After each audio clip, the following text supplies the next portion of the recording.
UP के ऊर्जा महकमे में इन दिनों बिजली की रोशनी से कहीं ज्यादा चमकीला नजर आ रहा है विवादों का मुद्दा। पावर कारपोरेशन द्वारा पीपीपी मॉडल के तहत बिजली निगमों के निजीकरण की कवायदें शुरू की गई हैं।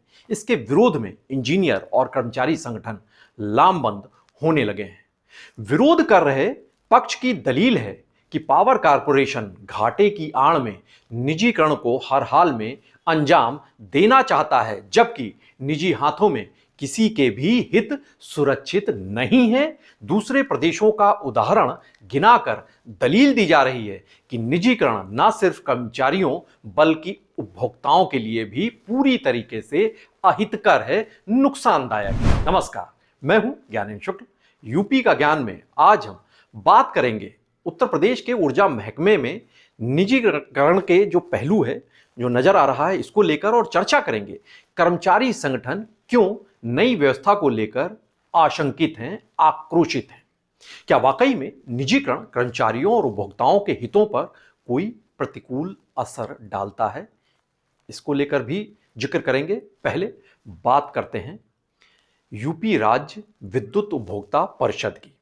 यह उपभोक्ताओं के हितों का ख्याल रखती है उपभोक्ता परिषद, जिसका कहना है उसके मुताबिक पावर कॉर्पोरेशन का कुल घाटा 1,10,000 करोड़ रुपए का है, जबकि उपभोक्ताओं पर साल 2023-2024 जो मौजूदा वर्ष है, वित्तीय वर्ष, अगर इसी को देखें तो बिजली बिल का बकाया जो है वो 1,15,000 करोड़ रुपए है।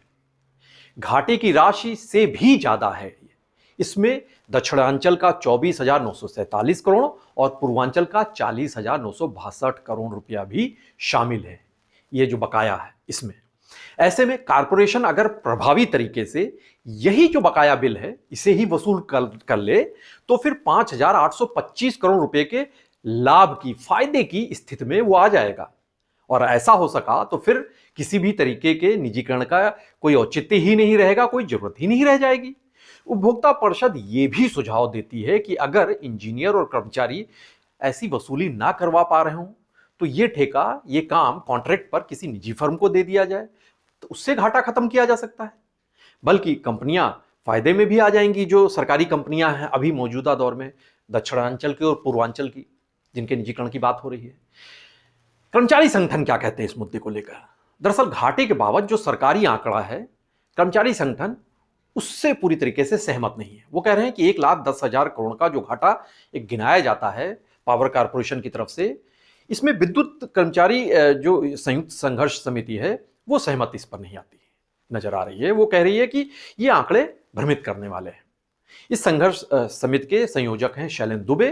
उन्होंने बयान दिया है कि घाटे के चलते सरकार द्वारा चालू वित्तीय वर्ष में पावर कारपोरेशन को 46,130 करोड़ रुपए की सहायता देने की बात बताई गई है, और यह तथ्य छिपाया जा रहा है। इसमें 20,000 करोड़ रुपए तो सब्सिडी के भी शामिल हैं। तो निजी कंपनियां, वो कहते हैं कि निजी कंपनियां जो है बिजली उत्पादन से लेकर वितरण तक में सिर्फ मुनाफा ही कमाती हैं। अब नई व्यवस्था से तो उन्हें अपना खजाना भरने का भरपूर मौका मिल जाएगा, और यह मौका ऊर्जा महकमा देगा। विद्युत कर्मचारी संयुक्त संघर्ष समिति एक ओडिशा का मॉडल है जिसका बड़ा जिक्र होता रहा है, क्योंकि वहां निजीकरण बहुत पहले किया गया था। 26 साल हो गए वहां निजीकरण को, 2.5 दशक से भी ज्यादा वक्त हो गया। साल 1998 में तब निजीकरण किया गया था उड़ीसा में, और यह प्रयोग जो हुआ था वो बुरी तरीके से फ्लॉप साबित हुआ। ये कर्मचारी संगठनों की दलील है, क्योंकि 2015 में जब ओडिशा विद्युत नियामक आयोग ने निजी कंपनी रिलायंस के सभी लाइसेंस रद्द कर दिए थे, और तब ओडिशा में लाइन लॉस जो था, लाइन हानि जो थी, वो 47% से ज्यादा थी। साल 2020 में टाटा पावर ने काम संभाला था वहां पर रिलायंस के बाद, तो साल 2023 में सदर्न कंपनी में 31.3% की लाइन लॉस थी, जबकि वेस्टर्न कंपनी में 20.5% की और सेंट्रल कंपनी में 22.6% की लाइन की लॉस थी। दूसरी तरफ यूपी पावर कॉर्पोरेशन का लाइन लॉस जो है वो अभी भी 19% ही है। रिवैम्प योजना अगर लागू हो जाती है सही ढंग से, वो कहते हैं कि तो 15% से भी कम लाइन लॉस हो जाएगा। यानी जो घाटे की जो तस्वीर दिखाई जा रही है वो तस्वीर बदल भी सकती है। कर्मचारी संगठन ये भी मानते हैं कि निजी क्षेत्र से खरीदी गई जो बिजली है वो बेहद महंगी होती है। इनके मुताबिक बिजली आपूर्ति की कुल लागत का 85% बिजली की खरीद में ही खर्च होता है। सूबे की सबसे सस्ती बिजली 1 रुपये प्रति यूनिट यूपी का जल विद्युत गृह जो जितने भी हैं वो पैदा करते हैं, जबकि जो तापीय विद्युत गृह हैं, थर्मल वाले जो विद्युत गृह हैं, वो बिजली जो बनाते हैं वो 4.28 रुपये पड़ती है प्रति यूनिट। एनटीपीसी की बिजली 4.78 रुपये प्रति यूनिट है, जबकि निजी क्षेत्र की बिजली जब ली जाती है तो 5.59 रुपये यानी 5 रुपया 59 पैसा है प्रति यूनिट, ज्यादा हो गई।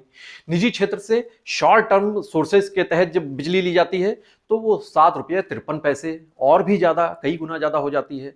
ऐसी महंगी बिजली खरीदी जाती है निजी क्षेत्र से। यूपी में निजी क्षेत्र से महंगी दरों पर बिजली खरीदने के बाद उसे घाटा उठाकर सस्ती दरों पर बेचा जाता है जब जरूरत होती है, जब डिमांड ज्यादा हो जाती है।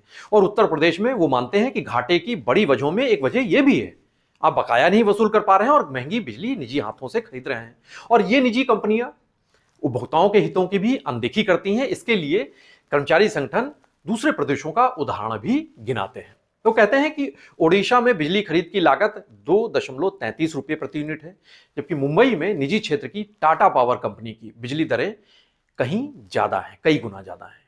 यूपी में नई व्यवस्था से उपभोक्ताओं के हितों पर अब कितना असर पड़ेगा जब ये निजीकरण हो जाएगा, ये तो अभी तय नहीं। लेकिन अगर ओडिशा और मुंबई का जो उदाहरण जिसका जिक्र हो रहा है उसी पर आप देखें तो ये तो पता चल जाता है कि निजीकरण के बाद वहां की स्थितियां उपभोक्ताओं के लिए बहुत ही ज्यादा हितकारी नहीं रही, क्योंकि मुंबई में जो टाटा पावर कंपनी है वो बिजली जो निजी क्षेत्र के जरिए जो मुहैया कराती है उस पर गौर करेंगे, उसकी दरों पर, तो घरेलू उपभोक्ताओं से 100 यूनिट तक वो 5 रुपया 33 पैसे प्रति यूनिट लेते हैं, 101 से 300 यूनिट तक 8 रुपया 51 पैसा लेते हैं, और 500 यूनिट से जब ज़्यादा हो जाती है तो 15 रुपये 71 पैसे ये वो प्रति यूनिट चार्ज करते हैं मुंबई में निजी कंपनी। वहीं उत्तर प्रदेश में मौजूदा वक्त में घरेलू बिजली की दर 6.5 रुपये प्रति यूनिट है। क्यास लगने लगे हैं कि यूपी में अब नई व्यवस्था अगर लागू हो जाएगी उसके बाद का जो माहौल बदलेगा उसमें 20% तक ज्यादा महंगी बिजली उत्तर प्रदेश में उपभोक्ताओं को देनी पड़ सकती है, इतनी ज्यादा उनकी जेबों में बोझ बढ़ सकता है। निजीकरण से उपभोक्ताओं पर तो असर पड़ ही रहा है, साथ ही कर्मचारियों के हितों पर भी प्रतिकूल प्रभाव पड़ने को लेकर चिंता जताई जा रही है। कहा जा रहा है कि जो कर्मचारी संगठन है वो मानते हैं कि साल 2010 का उदाहरण देते हैं, टोरेंट पावर सप्लाई को आगरा में फ्रेंचाइजी दी गई थी। तब आगरा में राजस्व वसूली का 2200 करोड़ रुपया बकाया था। इनके मुताबिक 14 वर्ष बीत जाने के बावजूद टोरेंट कंपनी ने इस बकाये धनराशि का 1 रुपया भी पावर कारपोरेशन को नहीं दिया है। ये वो आरोप लगा रहे हैं कर्मचारी संगठन, वो कह रहे हैं बात। निजीकरण के बाद वो कह रहे हैं कि आगरा और ग्रेटर नोएडा में भी विद्युत परिषद के किसी कार्मिक को निजी कंपनी ने नहीं रखा था, सबको वापस आना पड़ा था, वापस पावर कारपोरेशन में अपने जिस निगम से में थे वहां से फिर से वापस आना पड़ा था। वो कहते हैं कि ये उदाहरण समझने के लिए काफी है कि निजीकरण से कर्मचारियों के भविष्य पर नकारात्मक असर पड़ता है। ये बात वो तमाम दलीलें जो पावर कारपोरेशन दे रहा है कि कुछ असर नहीं पड़ेगा, लेकिन कर्मचारी संगठन मानने को तैयार नहीं। वो कह रहे हैं असर पड़ता है और वो भी नकारात्मक। एक और दलील गौर करने वाली बात है, इनके मुताबिक पावर कारपोरेशन जो है नया PPP model, public private partnership, जो लागू करना चाहता है उसमें कर्मचारी और इंजीनियर तो वही काम करेंगे जो इस वक्त काम कर रहे हैं, बस प्रबंधन मैनेजमेंट बदलेगा। तो जाहिर सी बात है दिक्कत कहां है, वो मैनेजमेंट लेवल पर है। साल 2000 से पहले सब कुछ पावर कारपोरेशन में इंजीनियर संभाला करते थे, ये मैनेजमेंट जो टॉप पोजीशन होती थी इंजीनियर संभालते थे, लेकिन उसके 2000 के बाद ये सारा जिम्मा आईएएस संवर्ग के हाथों में चला गया, फिर आईएएस संभालने लगे। इसी के बाद से वो कहते हैं कि बिजली कंपनियों का घाटा लगातार बढ़ता चला गया। वो ये भी कहते हैं कि ऐसा क्या हुआ, क्यों एक घाटा बढ़ा है इन 2000 के बाद, इसकी उच्च स्तरीय जांच कराई जानी चाहिए।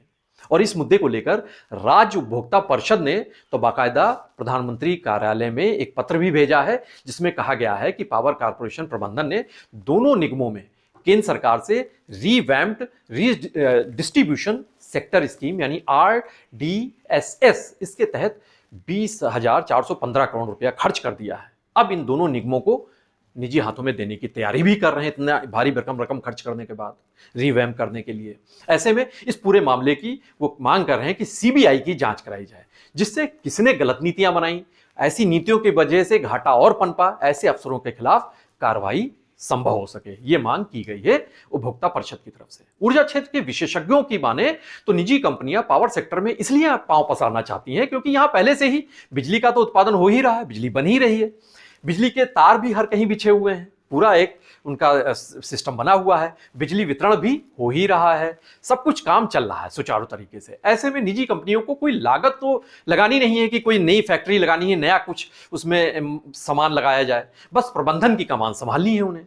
बिना पूंजी का ऐसा सौदा भला किस कंपनी को नहीं भाएगा, कौन नहीं चाहेगा कि ऐसा सौदा उनके हक में हो जाए। बहरहाल बिजली वितरण के निजीकरण को लेकर कर्मचारी आक्रोशित नजर आ रहे हैं, इंजीनियर भी आक्रोशित हैं। यूपी विद्युत कर्मचारी संयुक्त संघर्ष समिति के जो पदाधिकारी हैं, उन्होंने चेतावनी दी है कि शीघ्र ही सरकार निजीकरण के निर्णय पर विचार करे, इसे वापस ले, वरना लोकतांत्रिक तरीके से वो एक बड़ा आंदोलन छेड़ने को बाध्य हो जाएंगे। National coordination committee of electricity employees and engineer, ये एक संगठन है बिजली इंजीनियर्स का, कर्मचारियों का। इन्होंने पूर्वांचल और दक्षिणांचल विद्युत वितरण निगम के साथ साथ चंडीगढ़ में भी पावर डिपार्टमेंट को निजी हाथों में सौंपने की जो कवायद हो रही है, इसके खिलाफ 6 दिसंबर को पूरे देश में आंदोलन करने का ऐलान कर दिया है। इस मुद्दे को लेकर जिस तरीके से विरोध की आंच सुलगती हुई नजर आ रही है, उससे आशंका है कि बिजली के निजीकरण का मुद्दा सत्ताधीशों को नए तरीके का झटका दे सकता है। इस पर हमारी नजर लगातार बनी रहेगी और आप भी बने रहिए पीटीसी न्यूज उत्तर प्रदेश के साथ। नमस्कार।